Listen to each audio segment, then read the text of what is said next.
Good evening. Good evening, colleagues, friends, and distinguished guests. My name is Mohammed Faridi, and I am the president of the New York City Bar Association. And it is a privilege to welcome you to this evening's event.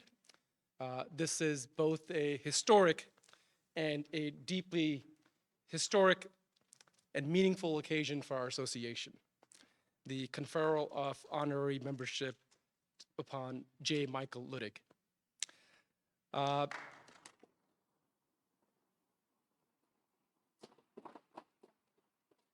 The New York City Bar Association does not bestow honorary memberships lightly.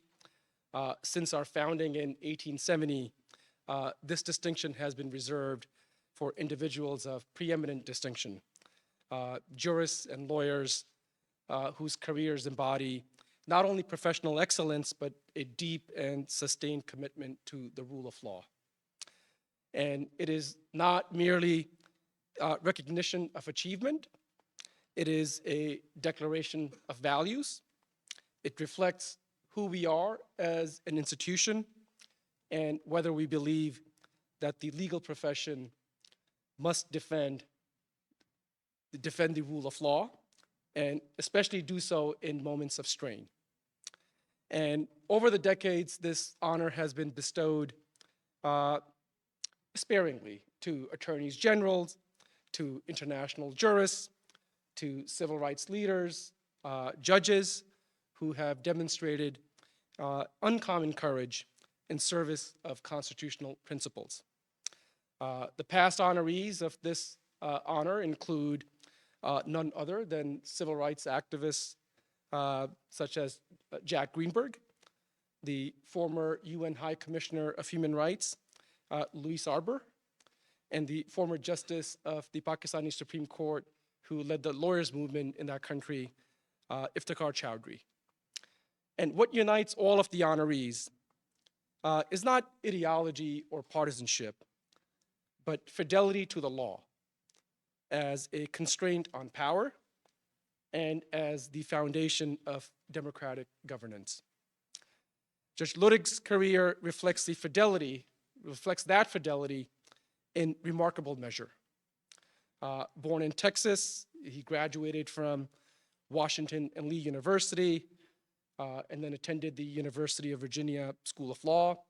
He clerked for then Judge Antonin Scalia on the DC Circuit, and then went on to clerk for Chief Justice Warren Burger on the US Supreme Court. He served in the Office of Legal Counsel during the administration of President George H.W. Bush.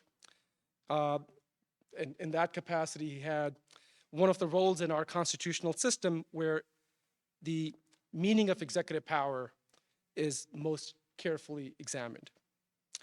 And in 1991, just at the age of 37, he was appointed to serve on the US Court of Appeals for the Fourth Circuit.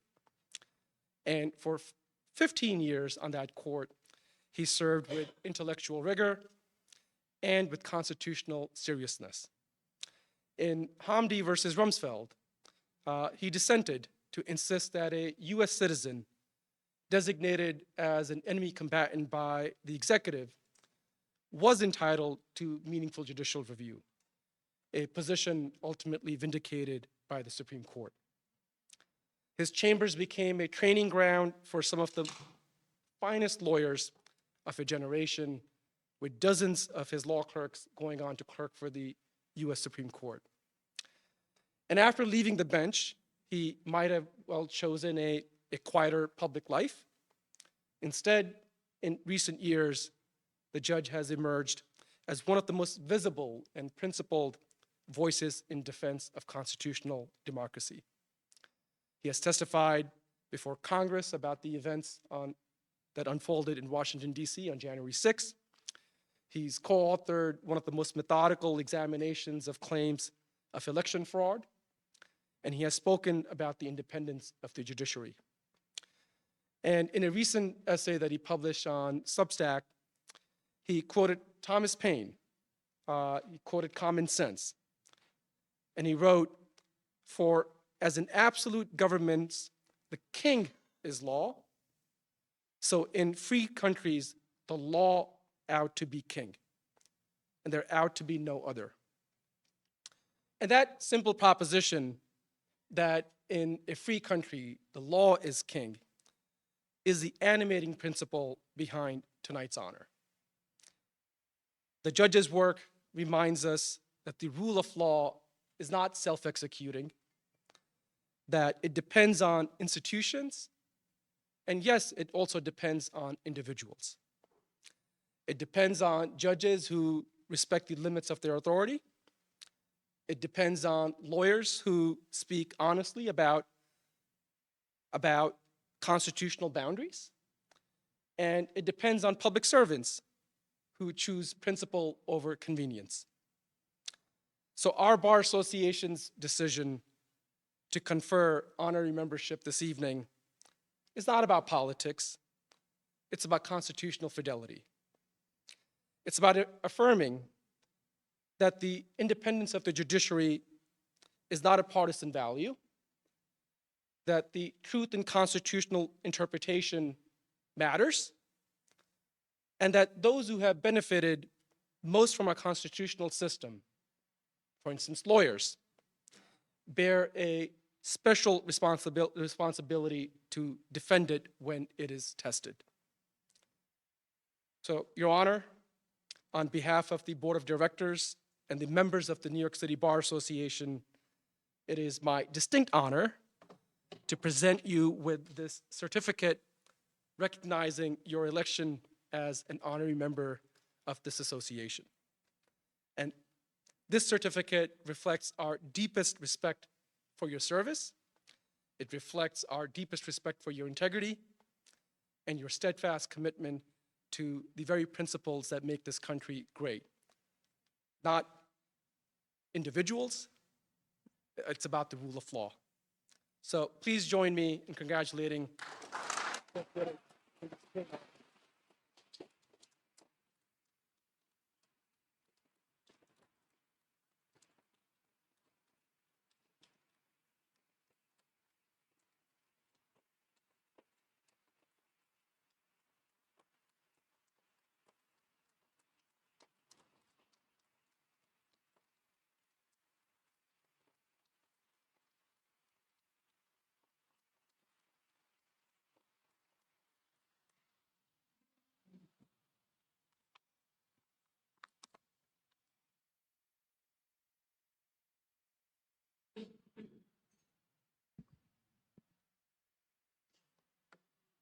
May it please the court. I've not often found myself on this intimidating side of the bench with an unforgiving red light and a presiding judge who informed me I have but a few minutes before my microphone will be turned off.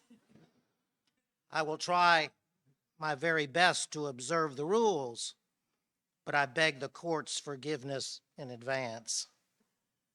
Thank you, the City Bar of New York and President Mohammed Faridi, from the bottom of my heart.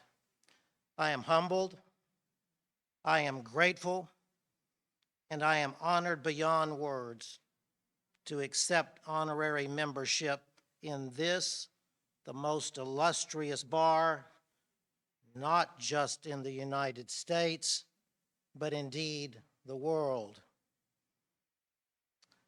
Save one, honorary membership in your bar is the greatest honor of my life, second only to the honor that has been mine over the past 5 tumultuous years in America, to speak with the American people, and they with me, about our beloved country and its uncertain future on the 250th anniversary of its founding.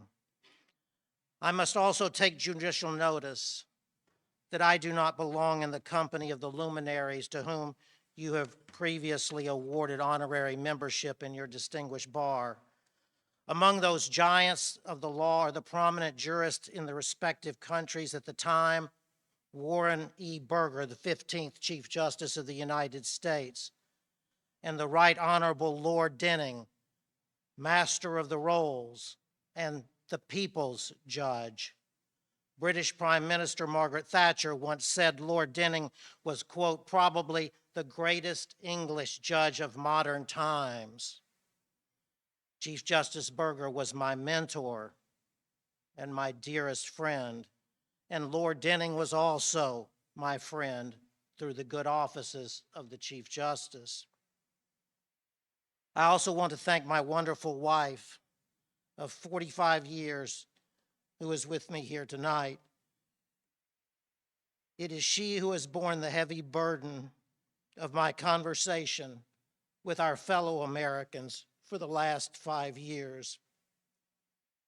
An unconscionable burden that no one should ever have to bear for merely telling the truth, least of all in the United States of America.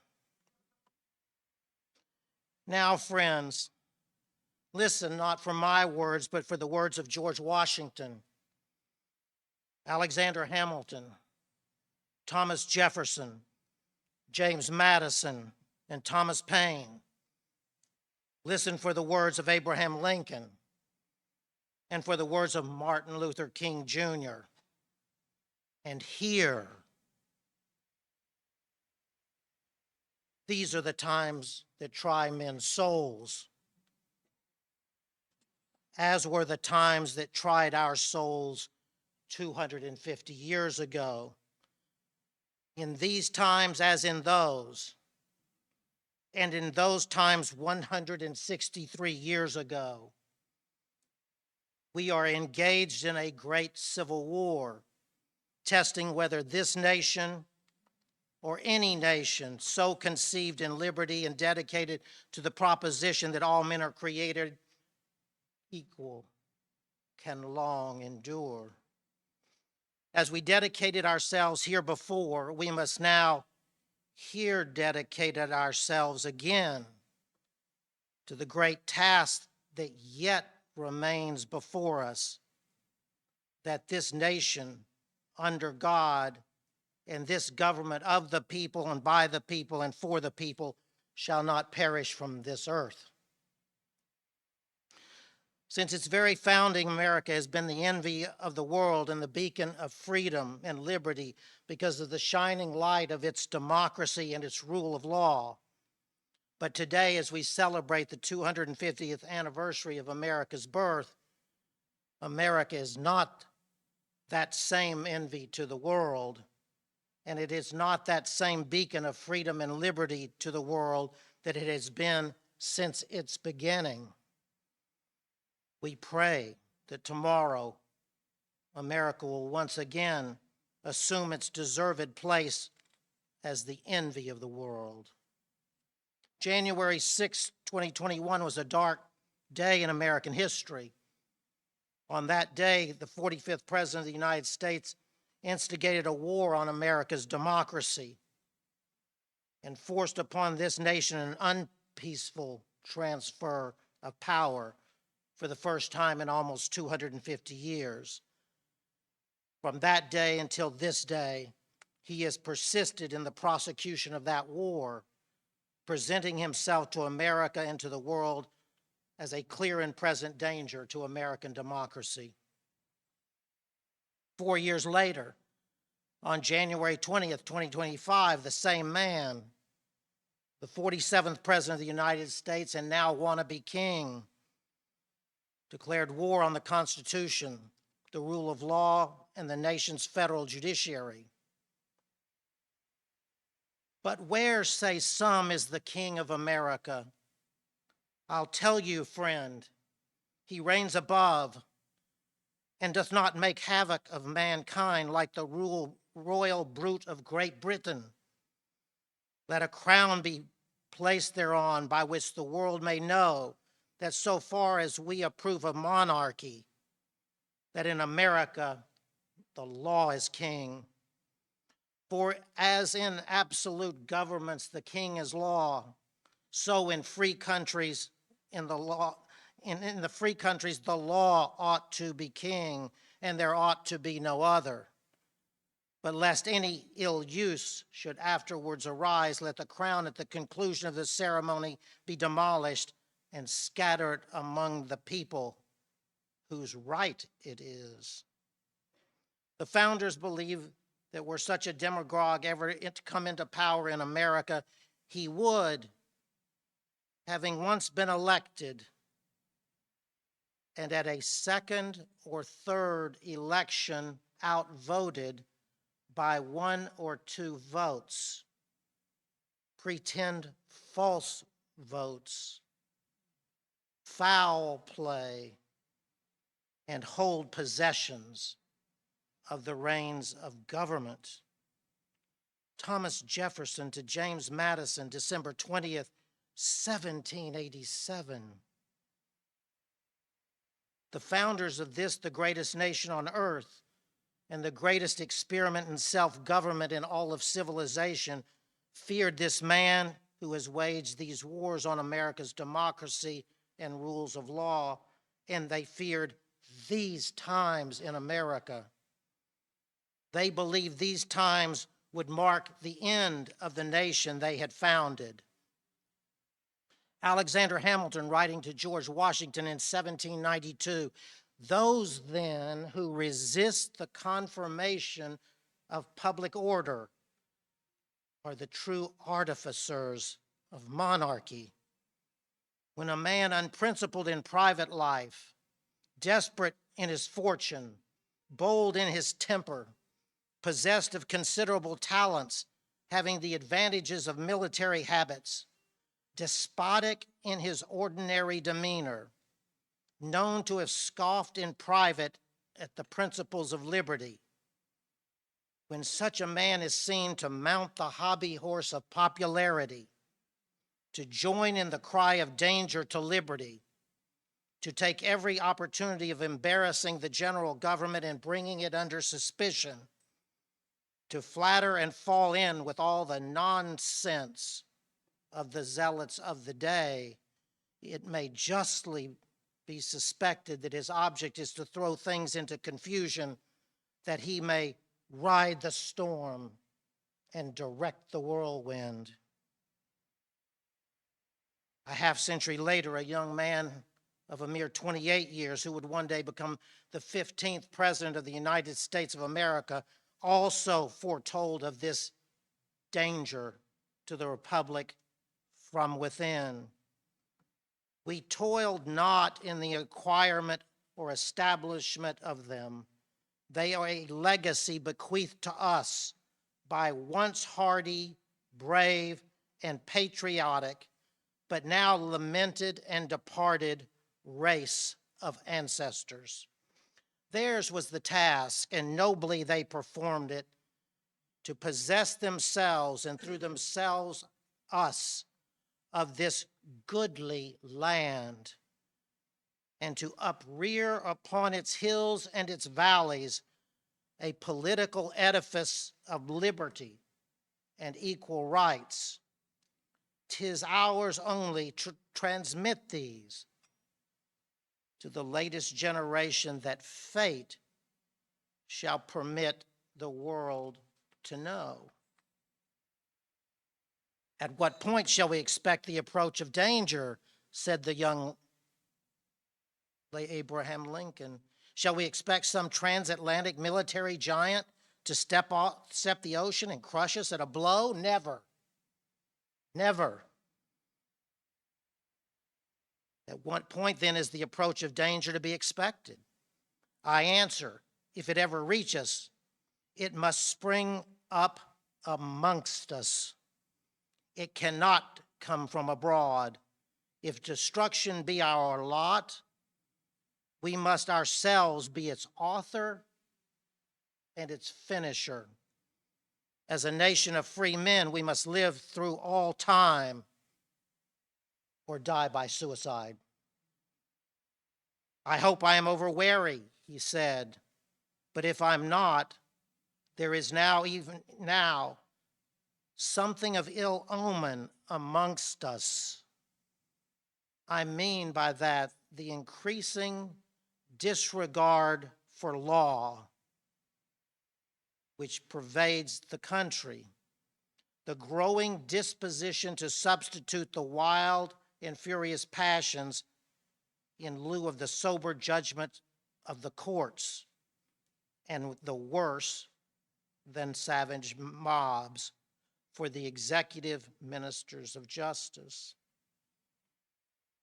The danger from within has arrived, my friends, and America's time of testing has come. What then must we do if we are to bequeath this political edifice of liberty and equal rights to our descendants? This legacy that was bequeathed to us by our once hardy, brave, and patriotic race of ancestors. We must dedicate ourselves to the great task that yet remains before us 250 years later.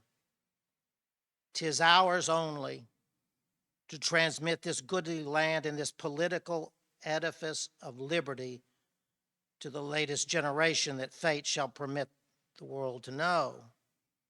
We must finally summon the courage that has eluded us in our all-consuming fear.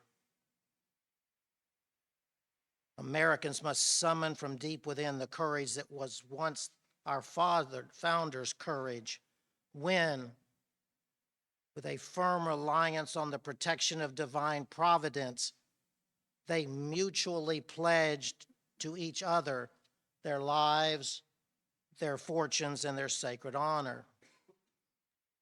The time has come again, as it has come before, when the appalling silence of the good people is now betrayal. We must stand, raise our voices, and speak out against what we are witnessing in America today. We must break the silence of the night, for as Dr. Martin Luther King warned, in the end, we will remember not the words of our enemies, but the silence of our friends. If we but find the courage to speak truth to power now, today, as did the founders and our ancestors when their time of testing came, the United States of America will endure forever as the beacon of freedom and liberty to the world. America will once again be the envy of the world. Thank you again, City Bar of New York, and thank each and every one of you from the bottom of my heart for coming tonight. This is the honor of my lifetime.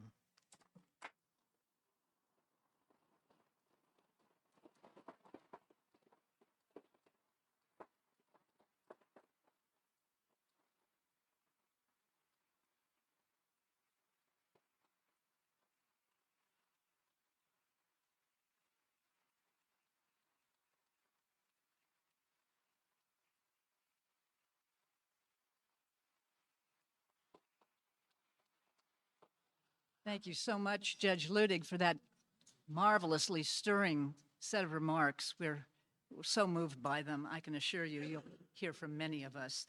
I want to welcome you, add my voice to Mohammed's to welcome you to the New York City Bar Association. And of course, we are eager to learn more about our newest member and hear more from you about what has informed your judgments and what you think about this evening's topic, the rule of law and the American judiciary in 2026.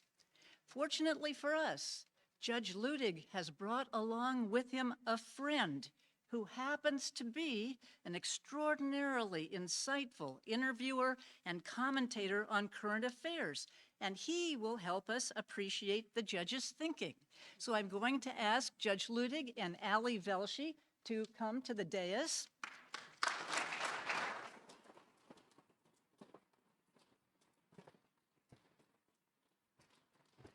While they're doing that, let me just remind you that Ali Velshi is an award-winning journalist and host of the marvelously informative Velshi broadcasts on MS Now, where he is chief correspondent and also hosts the wonderful Velshi Band Book Club. He has reported extensively from around the world, including from Israel during the war between Israel and Hamas, and from Ukraine and Central Europe during the Russian invasion.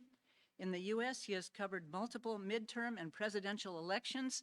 He also has covered the cases handled by my colleague, Judge Barbara Jaffe, I understand, and here in New York County Supreme Court. And he did cover the killing of, the protests that followed the killing of George Floyd and the protests that followed it in Minneapolis. During that time, he was shot with a rubber bullet by government authorities while reporting live. Please join me in welcoming Ali Velshi, who will interview the guest of honor, Judge Michael Luttig. Thank you. Thank you, Marcy. Thank you for that kind introduction. And wow, Judge Luttig, I had notes, and they're not going to come out of my file. That was remarkable. Congratulations, and thank you for what you've done for this country at great expense to yourself.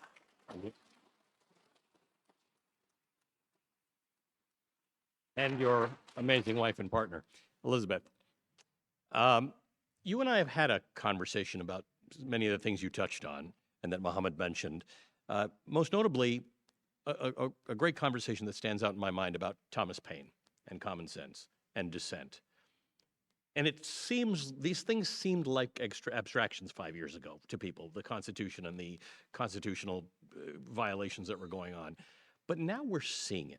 When you and I last talked in preparation for this, the world has changed even in the last few weeks. But we are understanding that we live in a world that one of the most basic things that is in our DNA as Americans, born or naturalized, is this freedom to dissent, this freedom to seek grievance from your government. Where are we now? Great question, Ali. And America is a nation of dissent.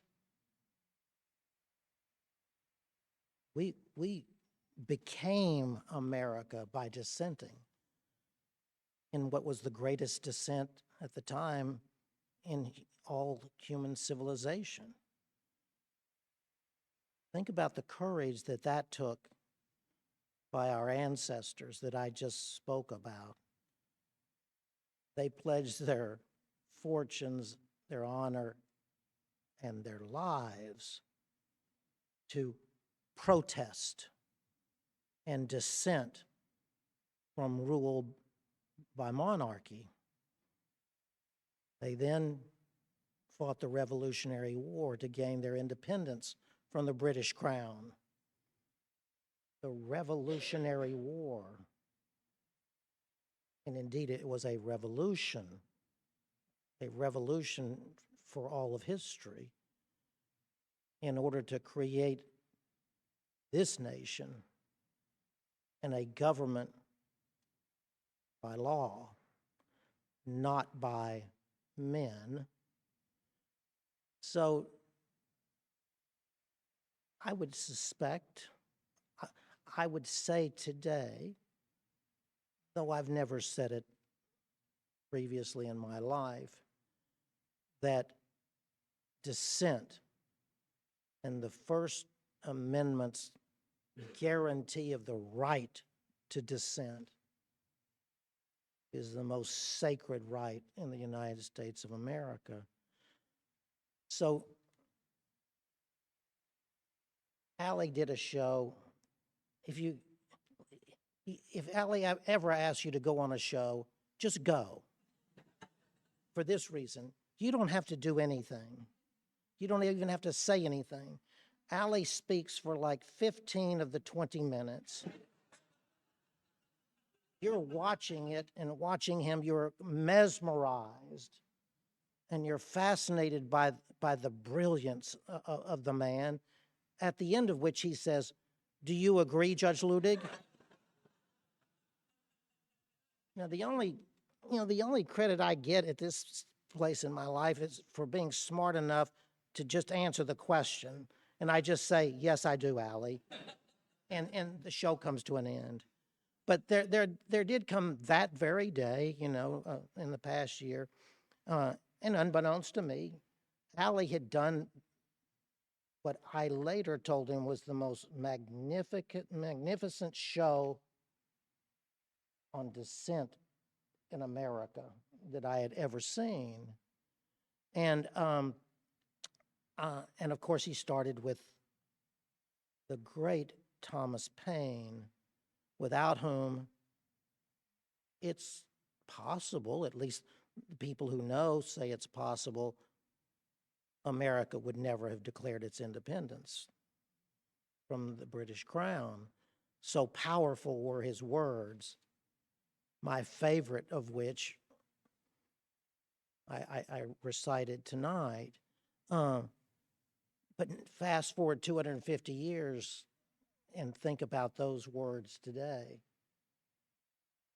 And then go watch Ali Velshi talk about not just the power, not just the sacredness, but the imperative of dissent in America today.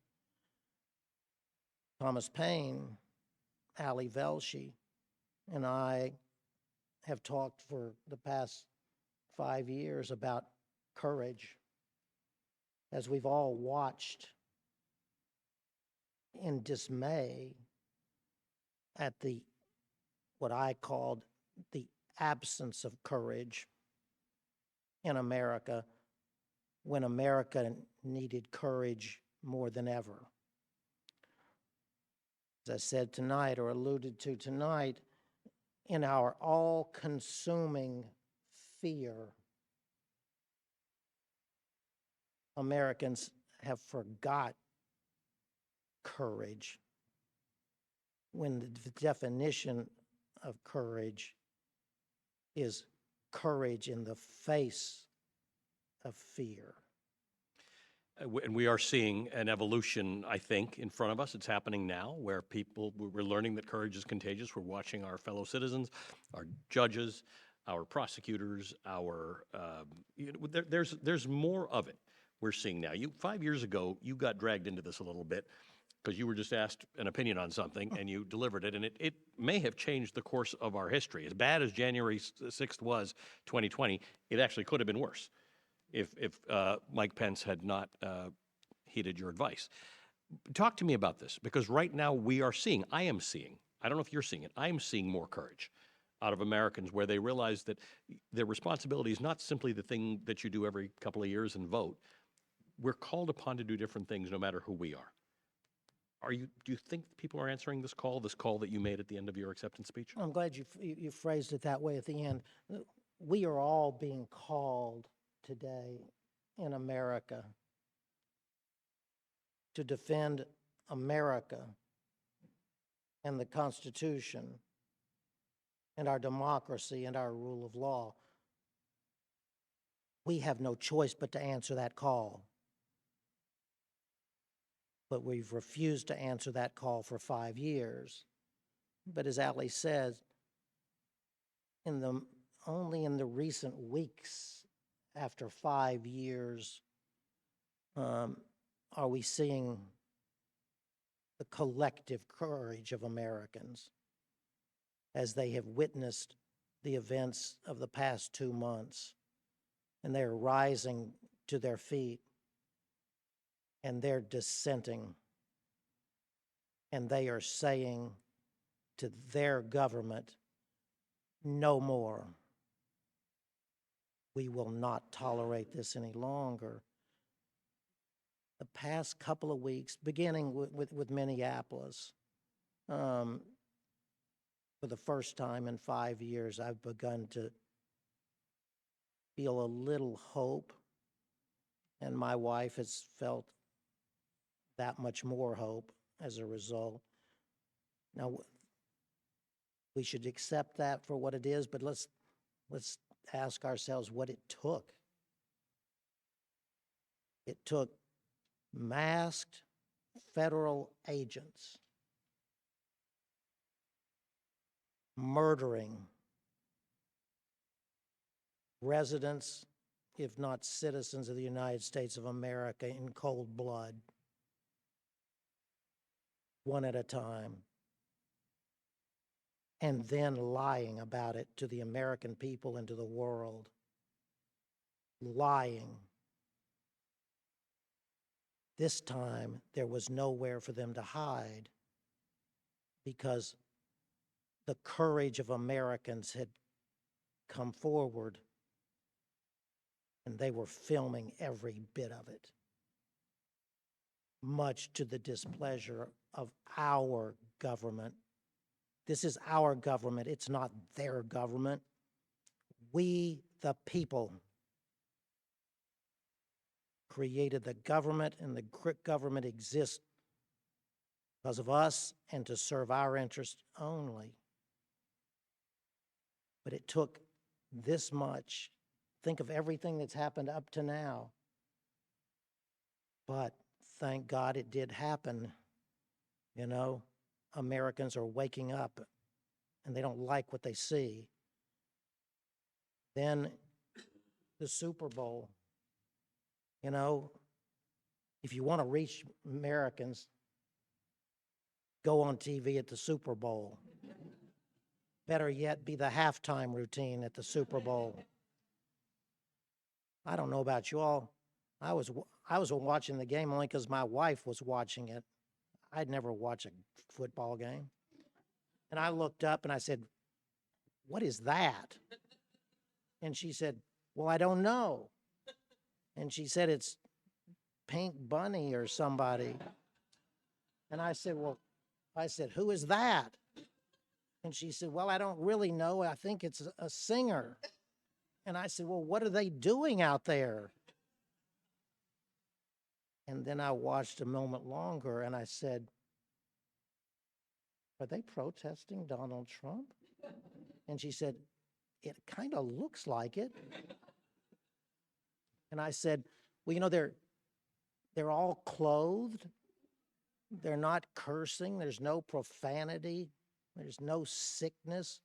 It's like unbelievable." I said, "Look it up on the internet." And she said, "My goodness, that's what it is." Minneapolis, followed by the Super Bowl. I want to believe that there's no turning back. America's had enough.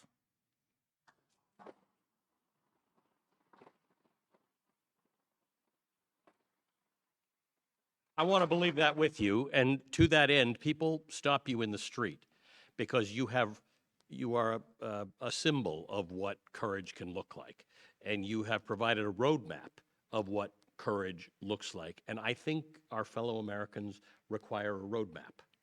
And so, what happens now? What has to happen? If you believe we've turned a corner, if you believe there's no going back, how does this momentum persist and get us back to that country that you described in your acceptance speech? As Martin Luther King so beautifully said in 1967 at the Riverside Church in this city, we must break the silence, for in the end, we will remember not the words of our enemies, but the silence of our friends. He was speaking then, as you know, about Vietnam War and civil rights in America. No different today. In fact, it's worse today because all of America is watching this silent. But that's where it begins, and that's where it has begun. And once begun, it will not stop, just like it never stopped until America had declared and earned its independence from King George III and the British Crown. I mean, that's why I didn't have to think about tonight's remarks. I lived back at the time of the founding as it is. And Listen to what those people and those people throughout our history, 250 years, listen to what they said and look at what they did.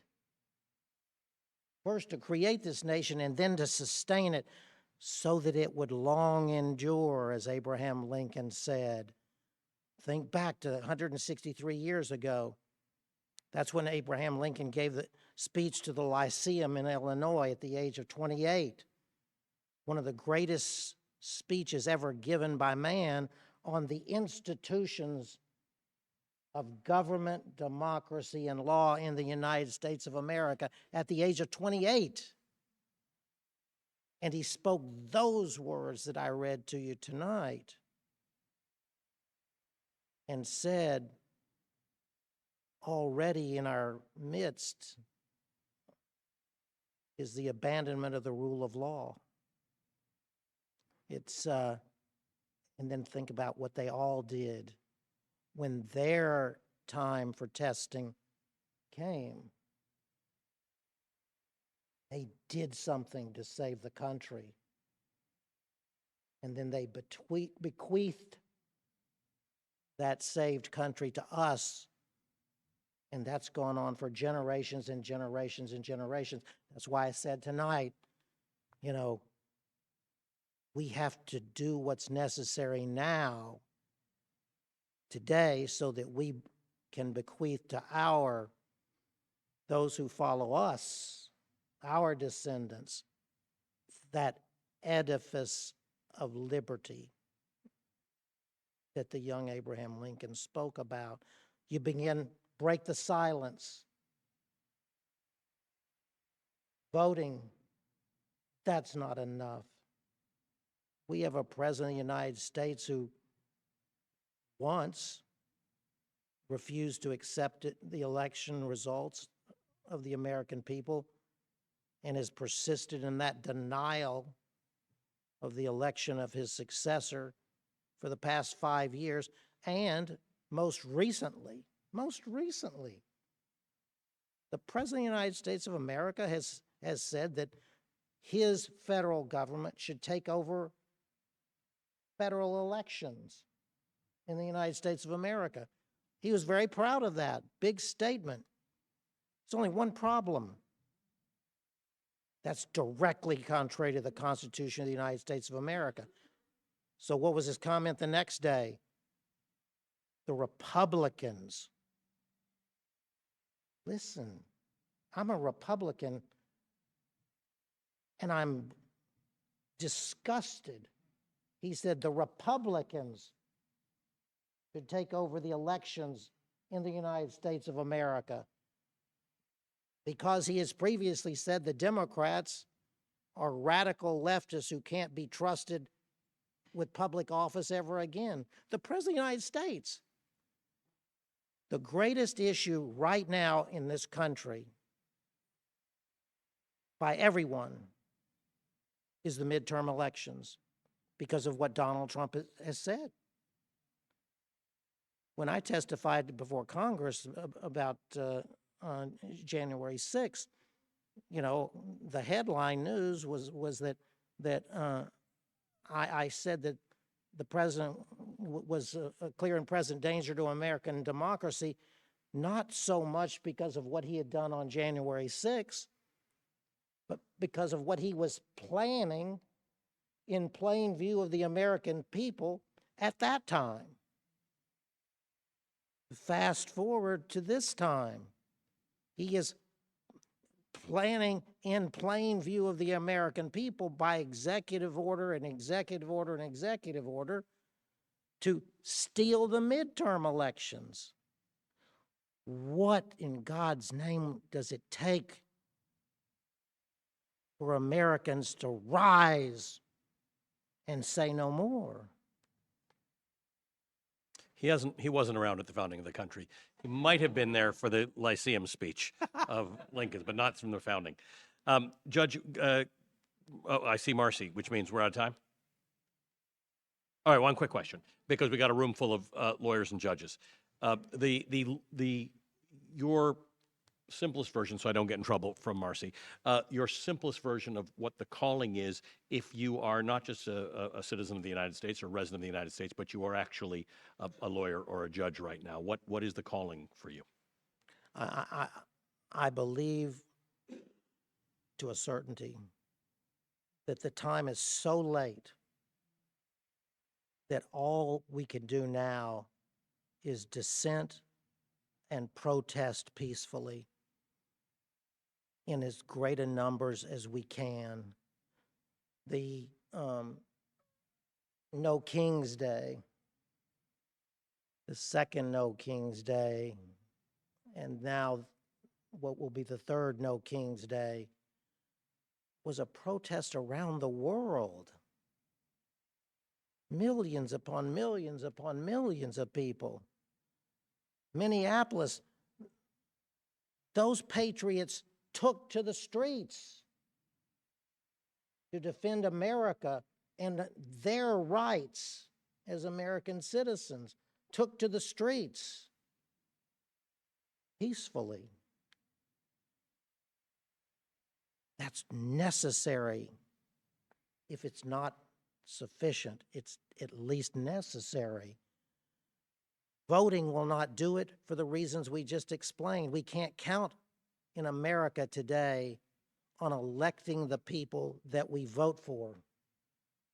Think of that. Voting won't do it. We have to en masse demonstrate our rejection of their rejection of our democracy and rule of law. Judge, it is always an honor to speak to you. It's nicer to have you for more than the 3 minutes I let you talk on TV. So I always appreciate your time. Thank you for what you have done for this country. Thank you for your bravery and your courage. And Elizabeth, thank you for your bravery and courage. Thank you. And thank all of you.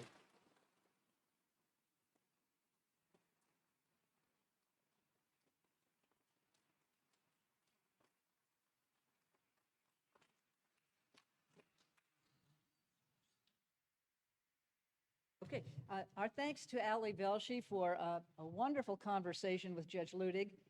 And you both have strongly reminded us that we must all summon the courage to keep our republic. I'm now going to ask the members of our panel discussion to join me here on the dais on the rule of law and the American judiciary in 2026. Back. Because in the next portion of the program, our experts are going to explore from different perspectives the current landscape and future challenges facing the judicial branch during this challenging time. Come up, please, as I introduce you. We have retired United States District Judge John Gleeson with us. He presided over trials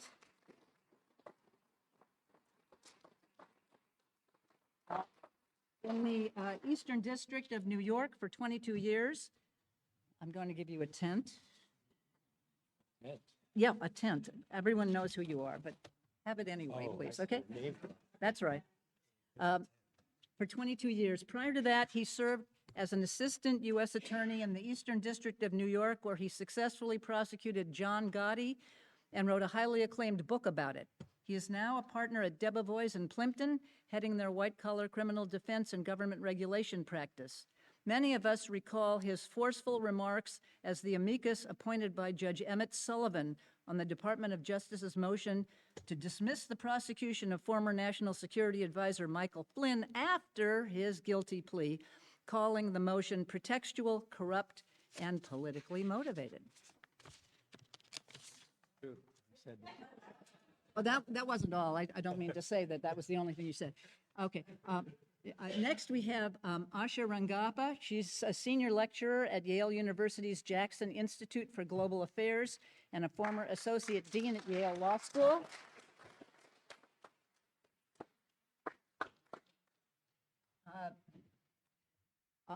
Asha served as a special agent in the New York division of the FBI, specializing in counterintelligence investigations and threats to national security. She has provided legal and national security analysis for CNN, ABC News, MS Now, and other networks. She is the author of the best-selling Substack, The Freedom Academy.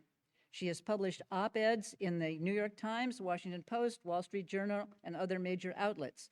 Asha is a life member of the Council on Foreign Relations and an editor for Just Security. Please welcome Asha.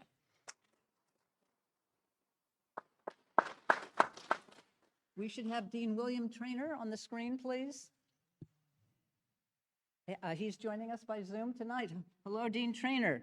He is professor of constitutional law and constitutional history and dean emeritus and executive vice president of Georgetown Law School. Previously, we in New York knew him as dean and professor of law at Fordham Law School.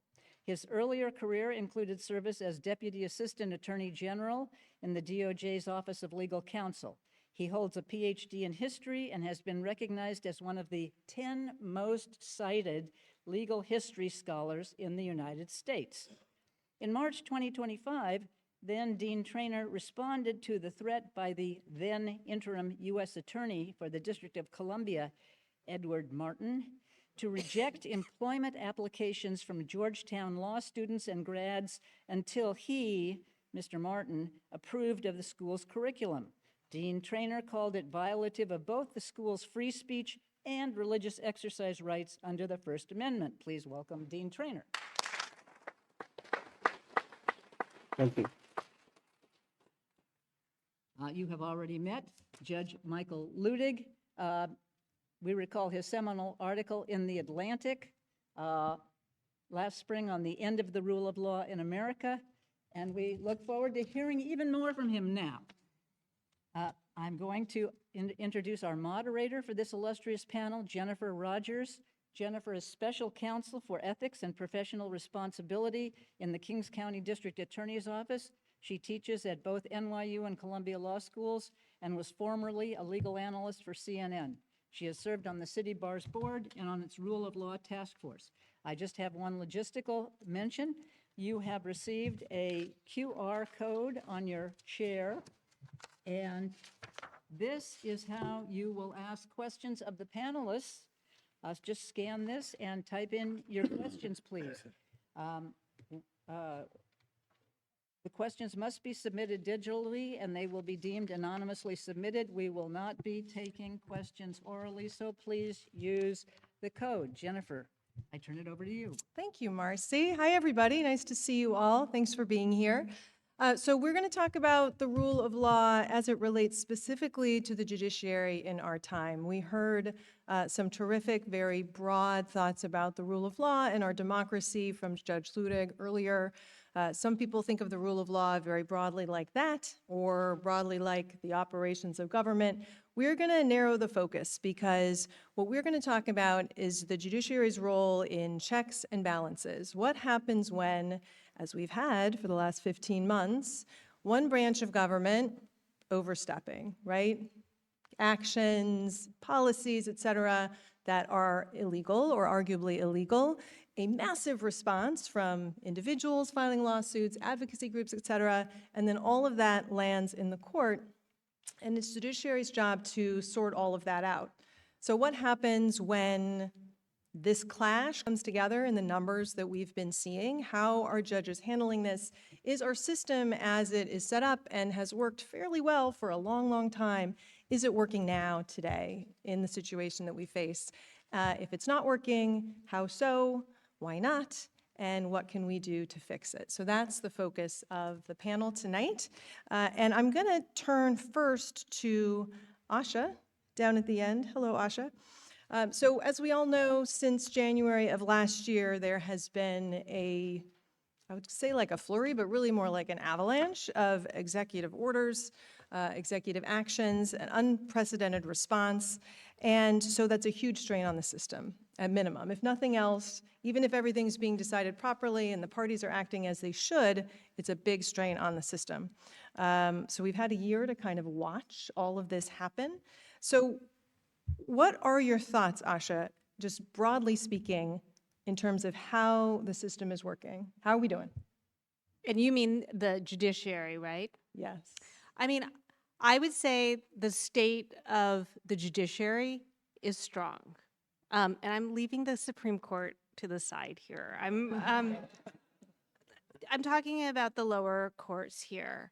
I just pulled a statistic before this panel that, and this is on the mandatory detention issues. This is just one issue. This is an issue on whether undocumented aliens can be held in mandatory and indefinite detention. And there is longstanding case law precedent from both, and understandings from both administrations that there's a distinction that we make in this country between people who are seeking admission and who are apprehended at the border or some temporal time, quickly thereafter, versus people who have been here for a long time who can be released on bond. And I know there are immigration lawyers in here. I hope I encapsulated that correctly. But what the Trump administration has done is create a novel legal interpretation that all of these people are seeking admission and can be held in mandatory detention indefinitely. And just on that issue alone, there have been 64 cases heard by Trump-appointed judges, and 44 of them have ruled against him. And so, you see, and the other judges that have been appointed by other presidents have overwhelmingly ruled against the Trump administration on this issue alone. So I think you see the judiciary holding up. What I would say is the challenge is what you said, is that this is just an unprecedented amount of litigation. And our system, the judiciary is not meant to stop the kind of encroachment on our democratic values that we are seeing right now. I mean, they can do some things, but they are there to decide discrete cases and controversies. They are not there to replace the political branches. And, the final thought I would say is, it's been challenging to teach these cases to my students. I was, teaching the Judge Wolf's decision in AAUP versus Trump. This is on the student revocation of visas. And my students, this is all they've known. They've only grown up. They've been politically conscious only over the last 10 years where, Trump has been in, a part of our political environment. And they read this long decision that has a lot of, commentary on our political moment right now. And they said, is this normal? And I said, this is not normal.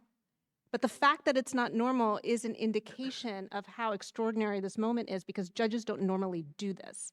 And he has since, retired from the bench, so he can speak out. And I would love to hear Judge Gleeson's thoughts on this.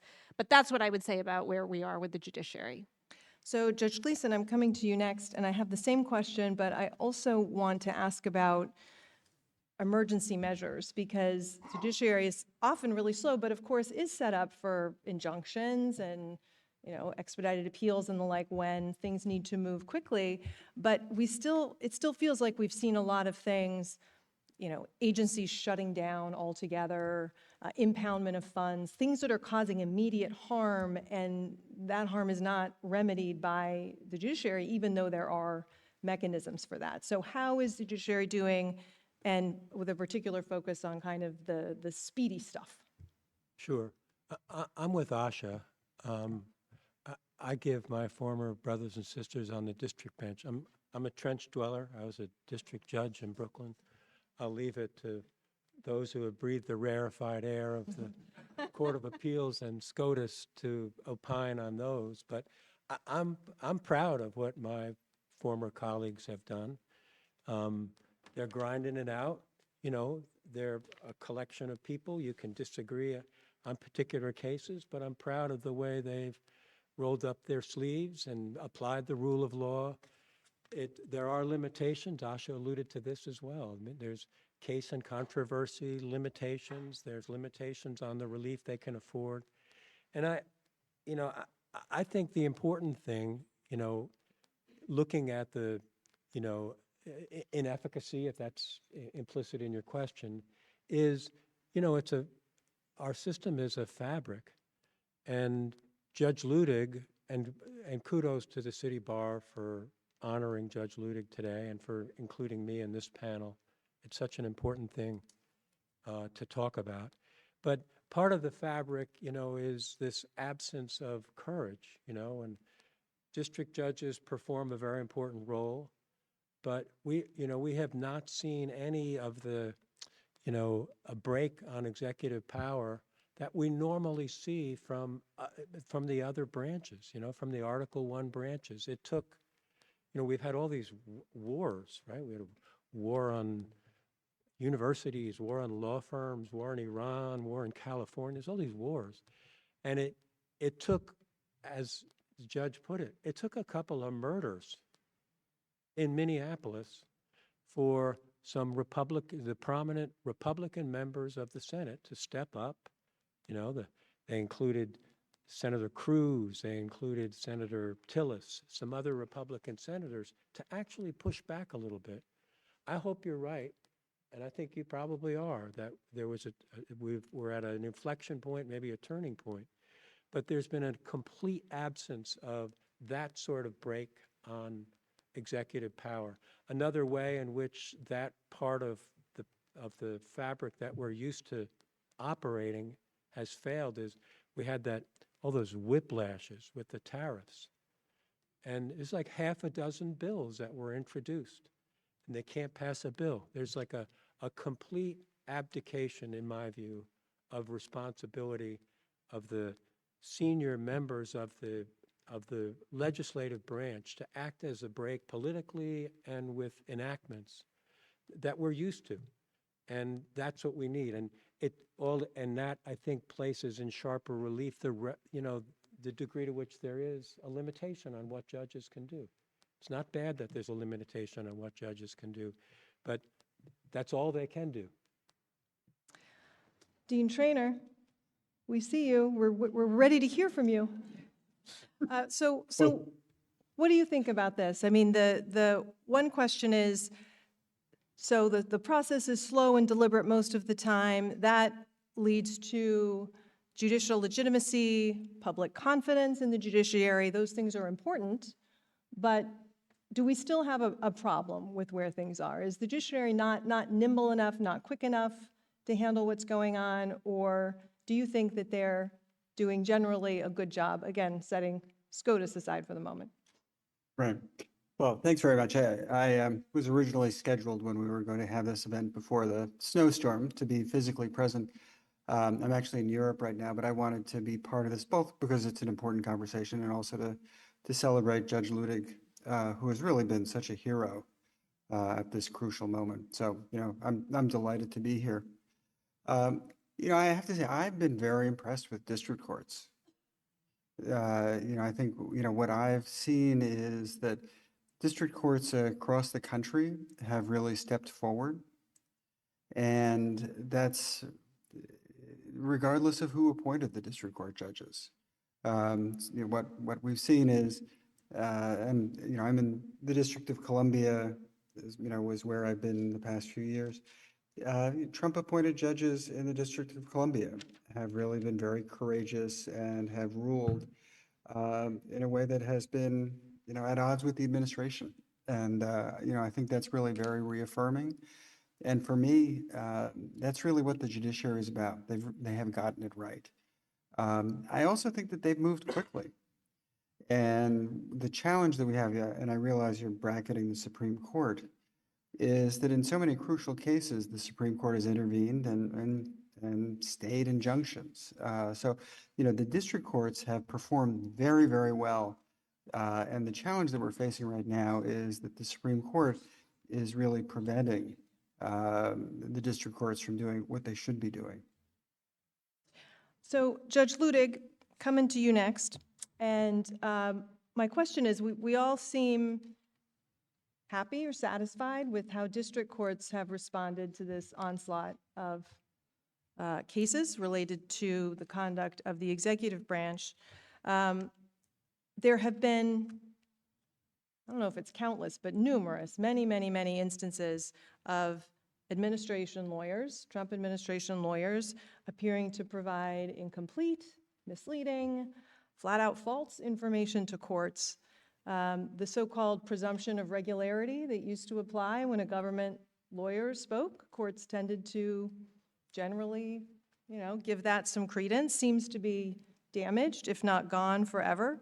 Do you think that that's true? And if so, what is the consequence of that? So, one of the most important things that I have felt that I needed to do was support and defend the federal judiciary in the United States, my former colleagues. And I have, first off, my former colleagues and sitting federal judges today in large numbers have come to me and said, please do something. No one is defending us, least of all the Supreme Court of the United States. They've said, as to what the dean just referenced, the Supreme Court is cutting our legs out from underneath us every day. If you can, please go out and tell our story. And I was honored to do so. I've said publicly now many times, every single sitting federal and Court of Appeals judge has honored his or her oath to the letter every single day over the past 5 years, without one single exception. I was called by the Senate Judiciary Committee a couple of months ago and asked to testify at a hearing on the need, listen to this, the need to impeach federal judges immediately. Well, then, if you think that was frightening, this will frighten you more. The hearing was led by my former clerk, Senator Ted Cruz of Texas. So as you would imagine, or I hope you would imagine, I said I'd be glad to say a few words about Senator Cruz and his other Republican colleagues. And I wrote a written testimony in which I said, among other things, that Senator Cruz and the other Republican members of that august Senate Judiciary Committee should sooner be impeached than Judge Boasberg, who had honored his oath every day of the week. But of course, no sooner than the hearing ended than the committee forwarded the impeachment of Judge Boasberg and another judge to the House Judiciary Committee and the Speaker of the House to begin impeachment proceedings. All the while, the Supreme Court of the United States sits silent. So the judges of the United States of America are scared. They have been intimidated by Donald Trump and his Attorney General. Who wouldn't be? This isn't about disagreeing with their opinions. As you've all read, every day of the week, the President of the United States and the Attorney General of the United States is calling sitting federal judges, honorable men and women, every name in the book, and saying about their rulings of law and constitutional law, things like that was nothing but a political ruling by a radical leftist lunatic. Those are the words that the President of the United States. That's why I'm so confident when I say on first day in office, he declared war on the federal judiciary. That's what he did. Don't you remember, the President of the United States himself was the first one to call for Judge Boasberg's impeachment. because Judge Boasberg said the planes on their way to Venezuela must return because you have denied due process of law to those that you are transporting to squalid prisons in foreign lands. That moment, the President of the United States called for his impeachment, and he hasn't relented since. So the federal courts, the lower federal courts, have performed brilliantly under the Constitution of the United States of America. It's only the Supreme Court of the United States of America that's failed the American people to date.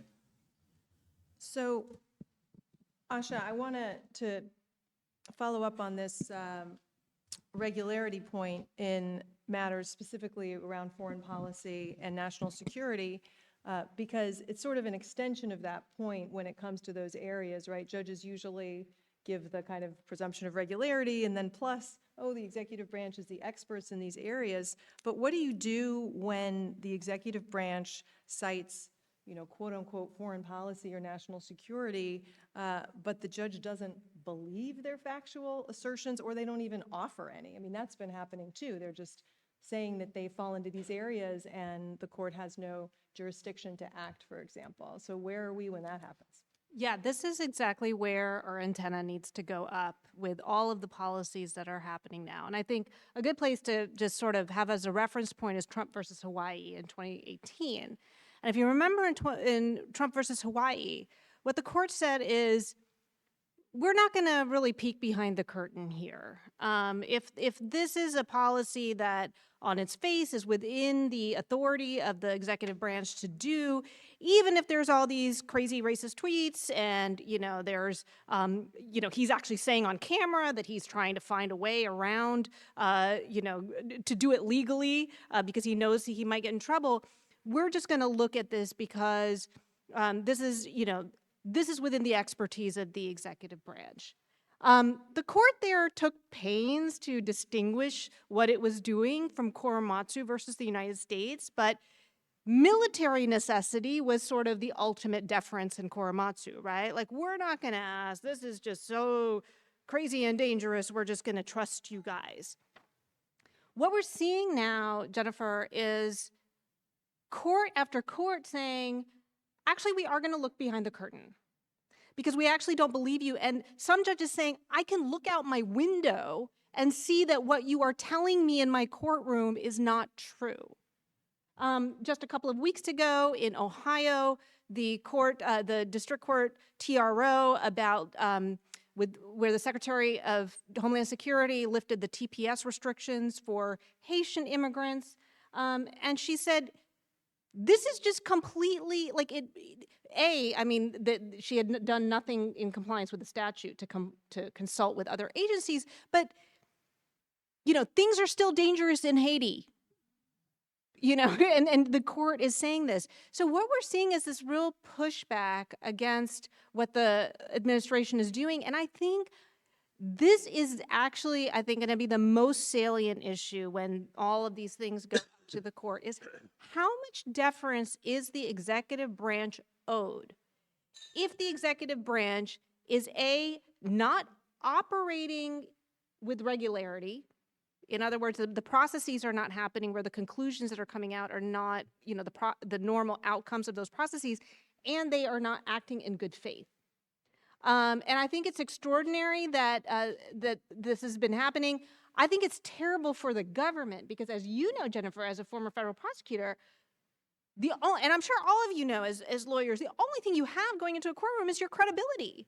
And so when you are eroding that, when you are going in and you are being presumed to potentially be lying, that is bad for us. Even if it's good in the short run in terms of these cases, it's terrible as, when we look ahead to the stability and ability of our institutions to recover from this.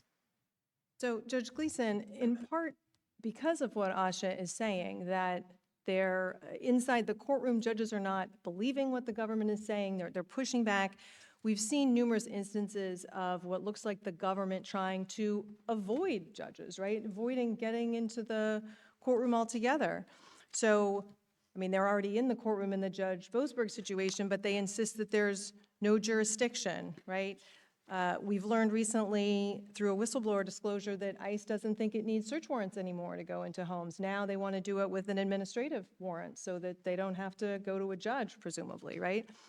We had the episode in Minnesota recently when Don Lemon was ultimately arrested, but the magistrate judge wouldn't sign the warrant for him and 4 others, and they ended up, I mean, there was the whole shenanigans with the appeals and so on, but they ended up just going to the grand jury to get those indictments rather than trying to have the judge sign off on those arrest warrants. So there are all these examples, it looks like, of them trying to get around the courts, in other words, in situations where you would expect them to have to be in the courts for a warrant, for an arrest warrant, search warrant, and so on. So what do we do about that if they're not even going into the courtroom where a judge can do their job in the first place? Well, I think part of the answer to the question, which I'm not going to provide, is to take the Supreme Court from slightly off stage into right on the forefront and talk about why we had to put brackets around the Supreme Court. We'll get And there. We'll get there. Yeah, okay. So, but to my mind, there are so many sea changes, and one of them is this just like fundamental disrespect between the branches, right? And to my mind, what the last year has placed in sharp relief is it's not, the stability of our government, 250 years, we're a very young. I used to do these naturalization proceedings when I was a judge, one of the greatest perks of being a district judge. And I would tell the people there that, our country is pretty much is younger than just about every country they came from, but our government is older, it's durable. And I think the stability comes not just from checks and balances that we begin to learn about in grade school, but from the baked in until recently, respect that each branch has for the coordinate branches of government. So we have this allegation early on in this current administration that a senior Justice Department official directed subordinates to say F you to judges who disagree with the president, right? We have, even just the tone, it's not just in the courtrooms, you see the tone the Attorney General has in addressing Congress. Those things, I wish there were more younger lawyers here, because I fear for my children who have grown up in a world where political discourse bears no resemblance to what it did when we were growing up. And that kind of presumptive, baked-in respect for the coordinate branches has a lot to do with the glue of our institutions. And I'm not sure there's anything to be done about it except what Judge Luttig is asking us to do, is to not be silent and to speak up and to remind people that there were characteristics, there are features of our constitutional system that it's amazing how quickly they can be eroded, and how important it is to do everything we can to reverse that. Okay, well, I think it is probably time to talk about the Supreme Court and their role in all of this, because there does seem to be a serious divide, of course, between what's happening in the lower courts and what happens in SCOTUS when it gets up there on the emergency docket or the shadow docket. We still don't know really what the merits rulings on most of these things will be, but we know that they've been overturning or at least staying the rulings of lower courts in many of these matters while they make their way through the system. So, Dean Treanor, talk to us a little bit about this in your observation. What do you make of this divide between the Supreme Court and the lower courts, and is there anything to be done about it by these lower court judges who are having their rulings overturned effectively in practice, but not being given any explanation as to why or any guidance as to what they should be doing when the next case comes before them. Right. I mean, first of all, what you're saying is absolutely right. What we talked about earlier was how impressive district court judges have been, regardless of who appointed them. And we're seeing at the Supreme Court, the administration is just winning time after time, even when they're clearly operating against the law. I saw recently that Brennan Setter did a study of the shadow docket cases, and the administration had won 75% of the cases, even though, most of them are meritless. So what we're seeing is really, it's just, it's a profound challenge to the rule of law. And again, it's not at the district court level. Part of what we're seeing is that at the Supreme Court level, there still is the presumption of regularity that we were talking about before. So, I was looking at, the Garcia decision when that was sent back down to the district court. This is, Abrego Garcia, and it ends, the district court should clarify its directive with due regard for the deference owed to the executive branch in the conduct of foreign affairs. So again, that's exactly the presumption of regularity, which is no longer warranted, but that we're seeing in the Supreme Court case law. I think what district court judges can do is limited, but to the extent that as they write opinions after the Supreme Court has ruled, I think it's important for them to write opinions that push back. So when the Supreme Court has directed that the stay will be lifted, the district court judge doesn't have any ability not to do that, but in some of these cases, for example, the Supreme Court is acting as if Humphrey's executor has been overturned. And I think, in those cases, for example, it's important that the district court judge say there's a precedent. It should be binding on the Supreme Court. I'm a district court judge. I cannot overturn the Supreme Court, but the Supreme Court is disregarding precedent that's controlling and is acting in a way that is at odds with fundamental principles of our democracy. So, Judge Luttig, I'm going to ask you a tough question. So we don't yet know, as we've just been discussing, what's going to happen on many of these matters when they get to the Supreme Court on the merits, what their rulings will be in their explained decisions where we know how everybody votes and they have to explain themselves in writing. But it may be, if the shadow docket is any hint, that they are going to rule differently than the district court judges have been doing in many of these ways, in ways that vastly expand executive power. And if that happens, does that mean, in essence, that, well, let me put it this way. Who is the arbiter of the rule of law, I guess is what really I'm asking. So we are looking at, I think many of us are, a lot of these district court decisions that are trying to limit the actions of the administration as upholding the rule of law. But ultimately, if the Supreme Court finds that those expansions of power are appropriate, is that the final word on the rule of law?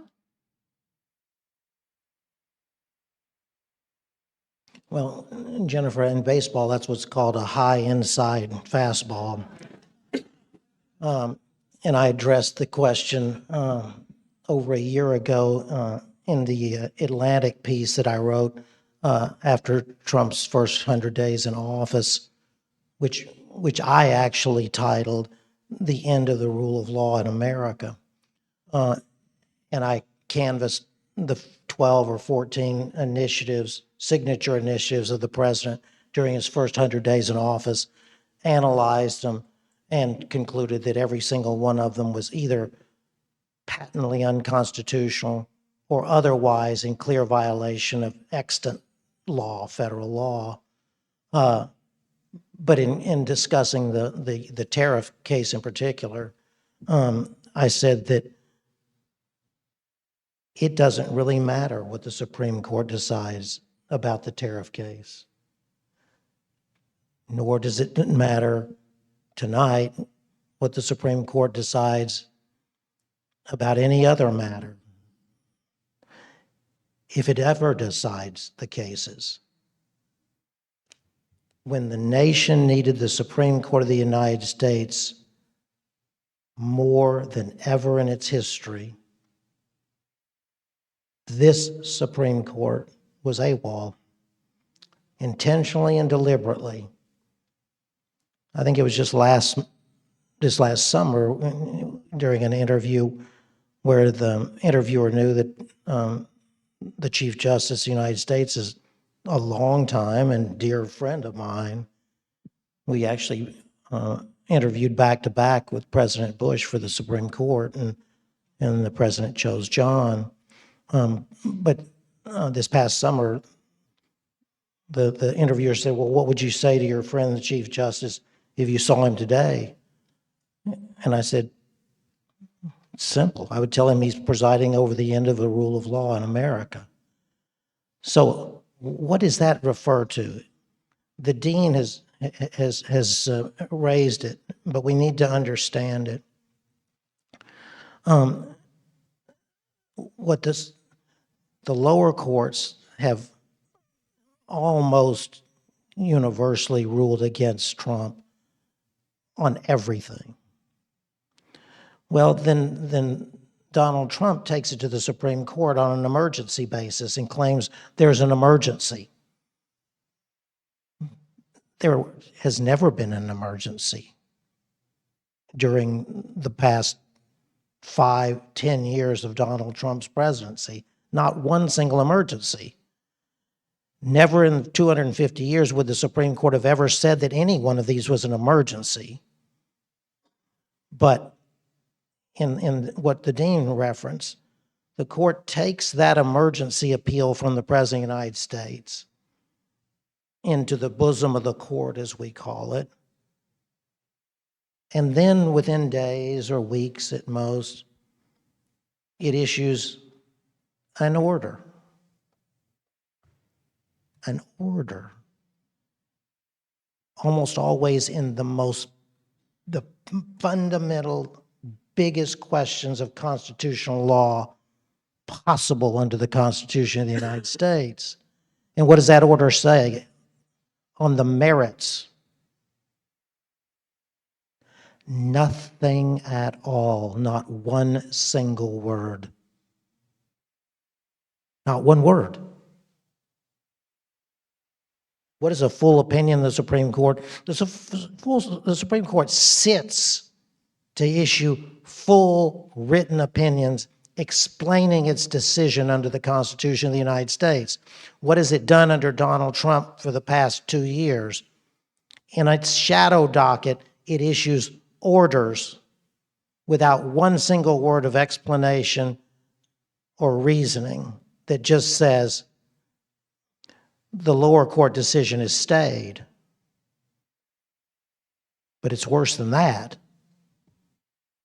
This Supreme Court has the gall to issue an opinion staying a lower court opinion that could be 30 to 50 to 100 pages of long of absolutely flawless constitutional reasoning. It would not be possible to write a decision reaching the opposite result. And this Supreme Court stays it and then has the gall, in some of instances, to say to the lower court, and those of you on the panel know who I'm referring to. One justice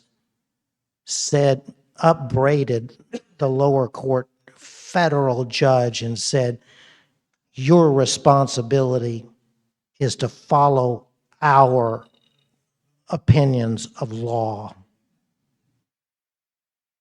Imagine what the federal judges across the United States think about that. So, back to my main answer to your question, Jennifer, this has gone on for 2 years. Donald Trump will at least have to run for reelection to a third term in less than 2 years. Presumably, there'll be a decision in the tariff case in June or July. Who cares? Donald Trump's not going to do anything different if the court rules against him. He's not going to do anything different in light of the House vote last week that purported to rescind the tariffs against Canada. He's not going to change one iota. That gets to part of the problem, but only part of the problem.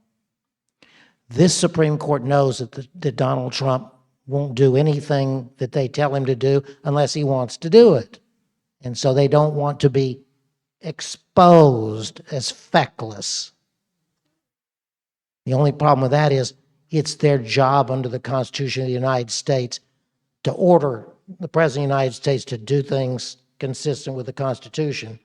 It's not an option for the Supreme Court to demur out of fear that the President of the United States won't do what the Supreme Court orders him to do. So, Asha, long before the shootings in Minneapolis, there were the Caribbean boat strikes, the invasion of Venezuela to abduct Maduro, some pretty shocking things. So those things raise these issues, again, of national security, all of them being actions taken without congressional approval. So what are the national security implications, since that's your area of expertise, of an executive blowing past traditional limits on his power? Yeah, and I think this ties into the Supreme Court, because you can't understand the Supreme Court without understanding that this is a Supreme Court that embraces the unitary executive, right? And the unitary executive, I mean, we'll get to war powers in 1 second, but even with these interim orders, this shadow docket, you know, these are stays, requests for administrative stays that are going up. And one of the things that is driving the court is that in those requirements for an administrative stay, one of them is irreparable harm. The majority on this court takes the position that whenever the executive branch cannot implement its policy, it experiences irreparable harm, even if that policy ends up being on the merits to be completely illegal. So you see, you know, I think that kind of gets to what the judge was talking about. Now, those are at least justiciable issues. When you get into war powers, you're in kind of a wild west here. So, you know, the unitary executive, and this is, by the way, I will say, I think this is not just a Trump thing. This is an accretion of power that has gone to the executive branch for the last several decades. You know, even under the Obama administration, if you look at OLC opinions, these are OLC positions that state that the executive branch can engage in unilateral use of military force as long as it, 1, promotes the national interest, and 2, does not amount to war in the constitutional sense. So, you know, and also authorizes law enforcement operations abroad to arrest people, i.e., you know, Noriega, for example. That's the model that was used for Maduro.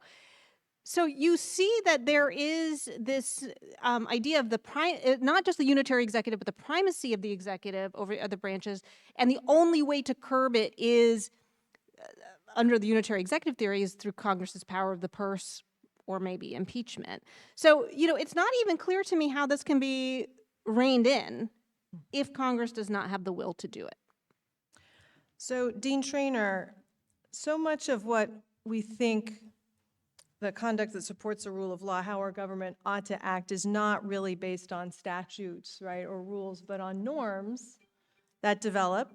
And they change over time, but they've been relatively consistent as far as we've been concerned until recent times.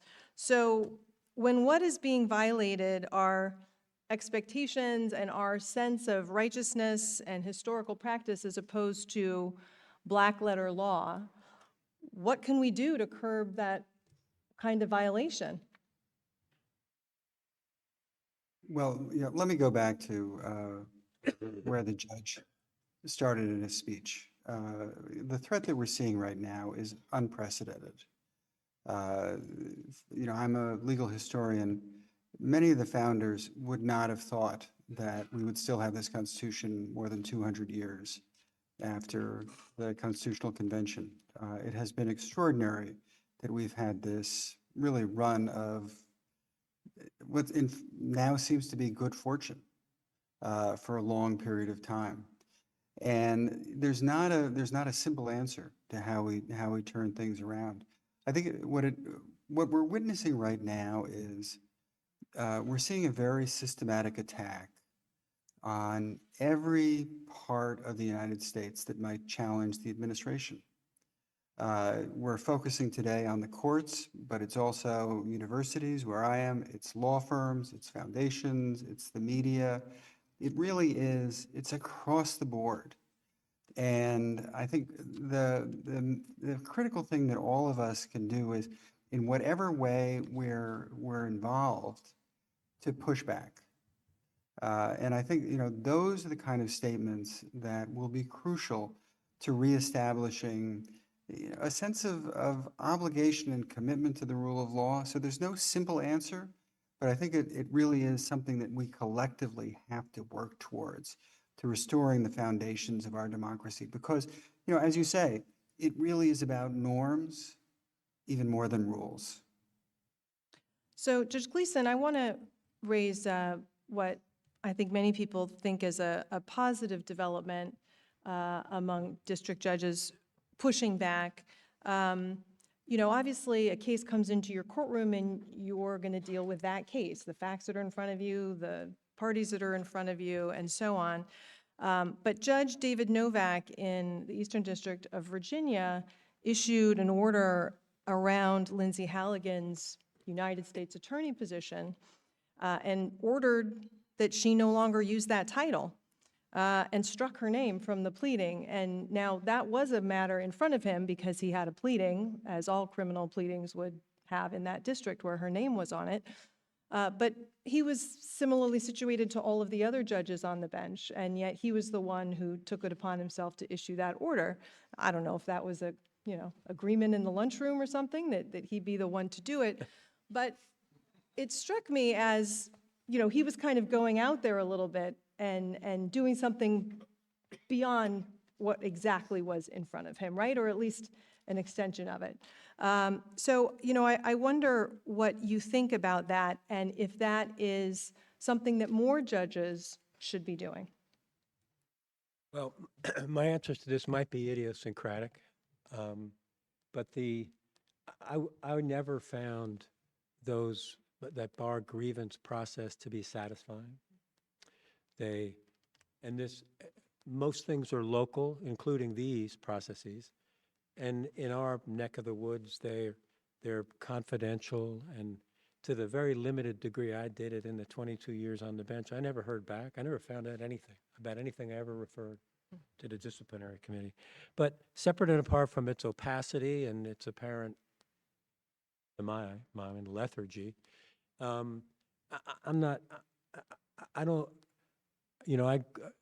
judges, plenty of things happen in the lunchroom for sure, and judges vary widely to the degree they think it's appropriate to comment publicly beyond the disposition in the case. I had a couple of mentors in Brooklyn, one of them Jack Weinstein, and everybody in this room knows his view on that. And that rubbed off on me. And I actually think district judges are advantaged in that they don't need somebody else's permission to file something. They can decide it for themselves, and they can speak out. So I guess my answer to the question is, speaking to the grievance committee, the bar associations, that's one thing. But writing an opinion that just points out, a problem like that, and it's genesis and how it came about is, are the first steps to how it gets fixed. And I do believe, I'm so proud to hear, I'm so happy to hear everyone congratulating federal district judges. I think they deserve it. But I also think they have a responsibility. They have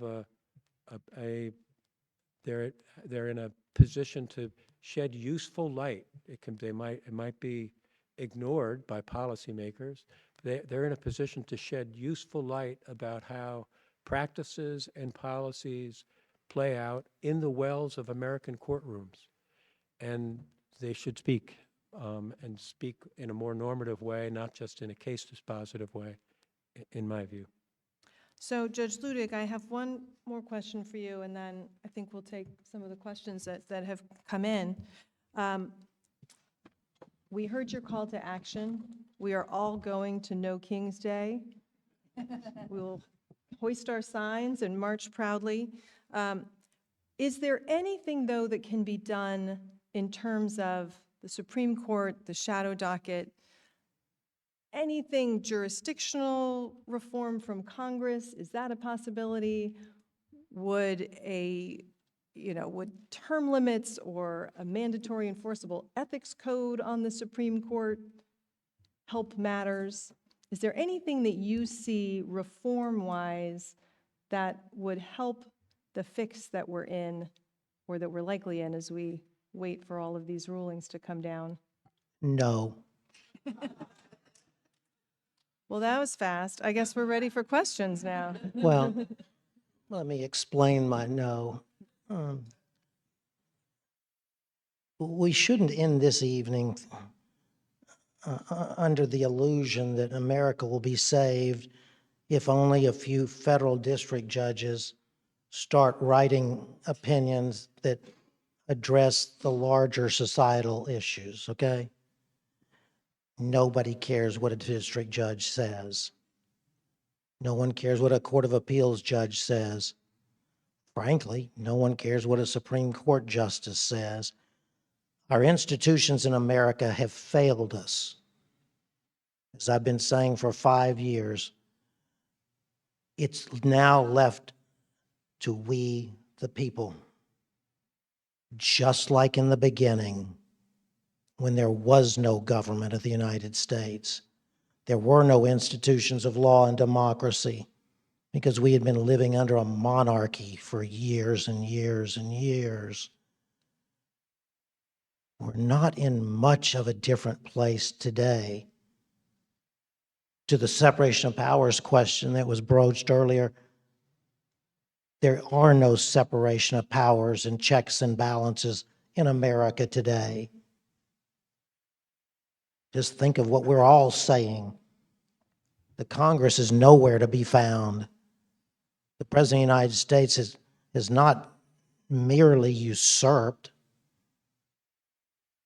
He's taken possession, full possession, over the powers of the Congress of the United States, the House of the American people.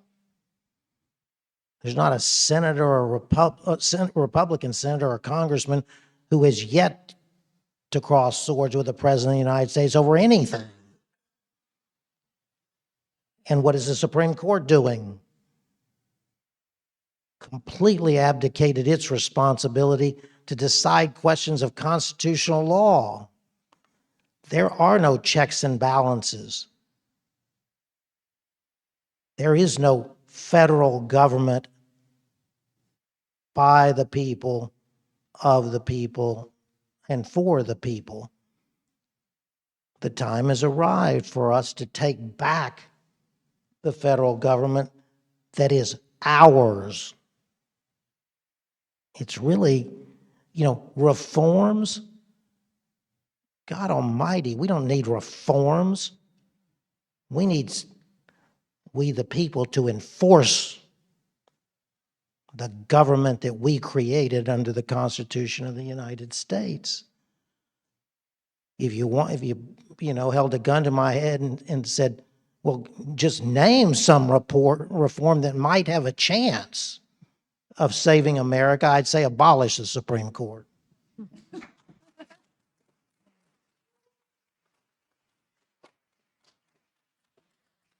All right. Okay. Marcy, you're up.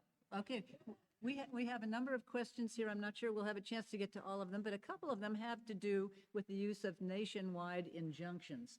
And people are asking whether the judiciary ought to be going to Congress for some legislation in that area, whether nationwide injunctions actually can be used as an effective check on executive power. And in particular, people wonder what Judges Luttig and Gleeson think about that, but all of the members of the panel could be heard on that. Well, the Supreme Court of the United States pretermitted that issue, right? Well, The Supreme Court's decided it, but the point really is even the Supreme Court is so much aligned with Donald Trump that it chose to limit nationwide injunctions in what case? The frontal assault by the President of the United States on the 14th Amendment citizenship right. The Supreme Court took that case and came forth with a decision that said federal district judges should not issue nationwide injunctions, slapping their hands in what was an open criticism of the lower federal courts for doing what had been the law for umpteen years. But just never forget, it used the vehicle of the most flagrant offense to the Constitution of the United States possible by this president on day one of this second term to deliver, to birth a limit on nationwide injunctions.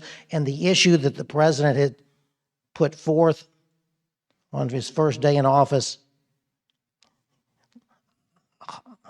I hope never is decided, frankly, because if there is ever a case that this Supreme Court could mangle, it's that one. Judge Gleeson, anything to add? Or we can move on to another question. No, I'll add something briefly.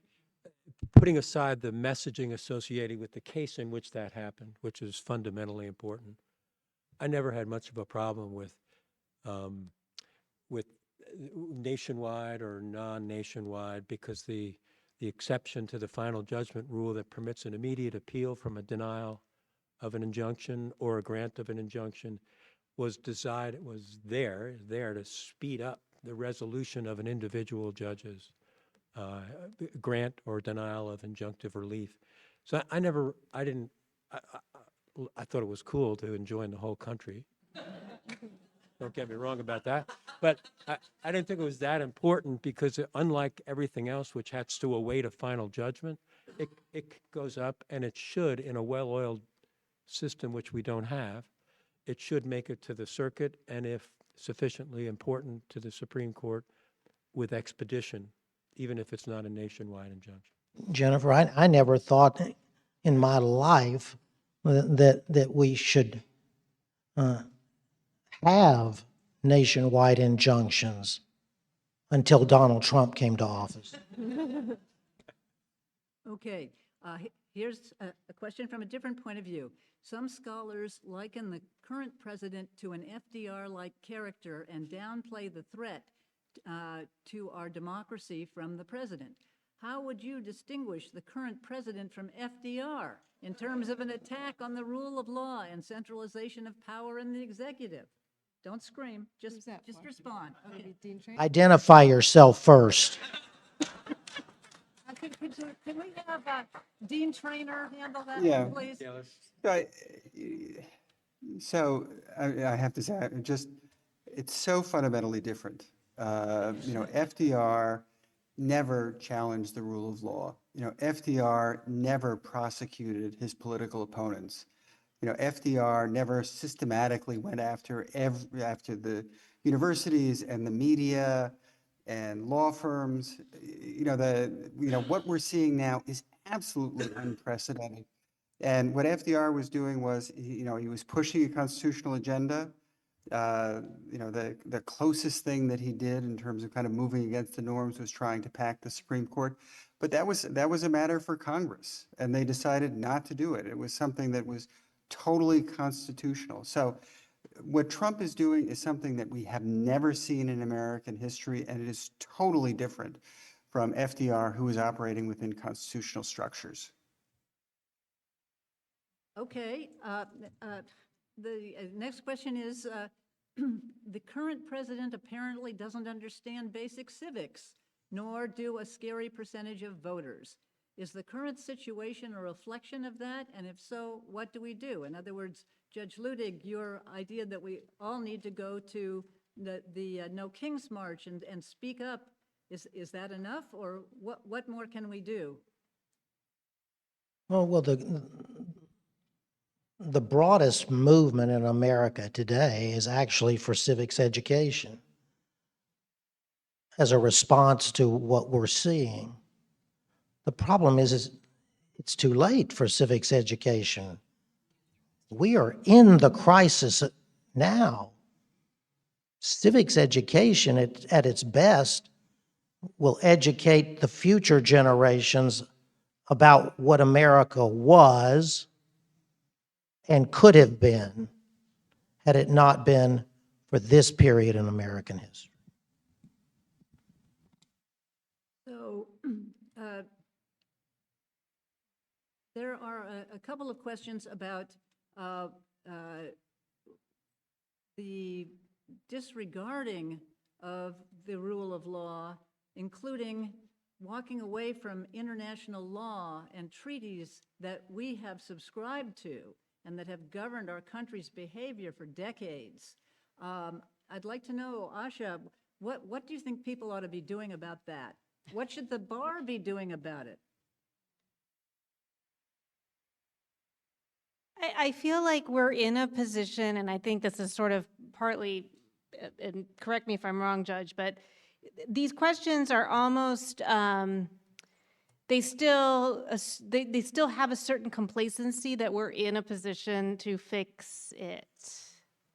So when it comes to things like international obligations that we're not honoring, I mean, I think what people fail to understand is there's nothing you can do. Like, if Russia were to invade Poland, and Article 5 of NATO required the United States to, come to the aid of our allies, and the President of the United States chose not to deploy those forces, there is literally nothing we can do. You can't make him do it.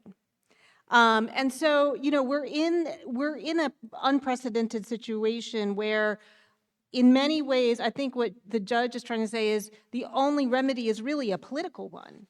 It's not a legislative. I mean, there can be maybe at some point when we get past it, but what the bar can do, I think the bar at this point just needs to remember that it's a bulwark of, it's the ABA Task Force on American Democracy said, that they have to be speaking out affirmatively for democratic values. There is a reason that Shakespeare wrote the first thing you do is kill all the lawyers, because many of the things that are being done with the help of lawyers who are justifying it. So that's where I would say the bar comes in. So we have been talking about the war, if you will, or at least the tension between the executive branch and the judicial branch. But we've also seen a war of sorts between the feds and the state and locals in law enforcement actions, right? We saw what happened in Minneapolis, where a shooting on the street would normally unquestionably be a local law enforcement matter. We saw the federal government interfering with the state in trying to collect evidence and so on. And so, I'm wondering what it means. I mean, it's obviously an unusual situation, but what it means for the courts when the federal executive branch is at war with the states over law enforcement issues, and if there is a role for the judiciary when the feds are obstructing state law enforcement actions and investigations. Judge Gleeson, do you have a thought? off the cuff, that there's a role for the state authorities if the feds are doing that. From, the Article 3 branch, these lower court judges are stuck with this case or controversy requirement, So unless it comes into your court, you're powerless. But what you posit is a situation in which a state AG or a local district attorney could seek to enforce the state's laws against interfering with administration of justice or obstruction of justice. Watch, keep an eye out for that, because just as some district judges have been applauded for not cowering, I think the same is true with respect to a number of state law enforcement apparatuses. Thank you, and the courts, please say. Okay, but I would also say, that brings to mind the question of the federalism issue, the notion that states have 10th Amendment powers that we thought actually were ingrained in the Constitution and they were pretty permanent, right? But now it seems that the White House can tell us that they don't exist or something like that. Where could one go to enforce those rights other than to court? And what happens when the executive branch, in its string of orders, 96 orders, Judge Schultz has said, the district chief judge in Minnesota, have been disregarded, and I think he's only talking about Minnesota, have been disregarded by the government. How can a mere state court judge, I can use that phrase, think that a ruling that she or he issues would affect the federal government? And if not the courts, where do we go? Well, Marcy, let me take that one, because it has nothing to do, of course, with being a mere state judge or a mere lower court federal judge, for that matter. The 10th Amendment to the Constitution of the United States exists, but for tonight, the most important point is this. It's the Republicans who have believed in the 10th Amendment since the day it was ratified, not the Democrats. I cut my teeth on the 10th Amendment. And I cut my teeth on the 10th Amendment because every mentor I'd ever had in my life believed in the 10th Amendment. I'll never forget the day when Chief Justice Rehnquist, issued an opinion in the Rodriguez case, I think, but just reaffirming the majesty of the 10th Amendment on behalf of all conservatives and Republicans, in the country. But today, this president,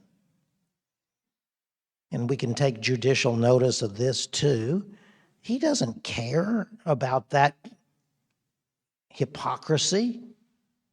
If he knew what the 10th Amendment was, he'd say, I don't care what the 10th Amendment says.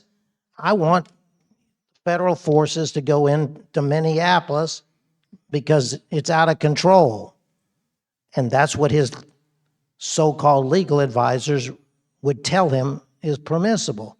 So to your specific question, it wouldn't matter today if a lower court, federal court, or state court judge issued a decision under the 10th Amendment. This Supreme Court would reverse it summarily. Well, on that happy note, Judge Luttig, thank you. This is the time that we must close this wonderful meeting. I want to thank Jennifer Rodgers, Judge Gleeson, Asha Rangappa, and Dean Treanor for giving us so much to think about.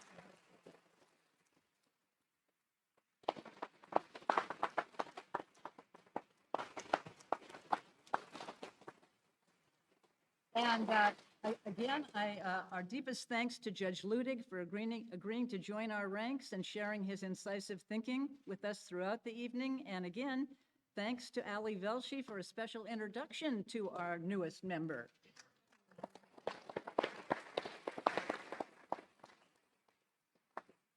I want to thank the underwriters of our reception earlier, the City Bar's sponsoring task forces chaired by Susan Coleman and Matthew Diller, as well as the City Bar staff for their superb help in planning and rescheduling and replanning tonight's event. Please stay tuned because more programs will follow. And of course, I want to thank you, the audience, very much for joining us here this evening. We hope you will be inspired by what you have heard to take your own steps to support our independent judiciary in preserving the rule of law. Our profession has a special responsibility to do this. And for additional ideas, please see our website, nycbar.org, at its Rule of Law Resources webpage. Thank you, and we are now adjourned.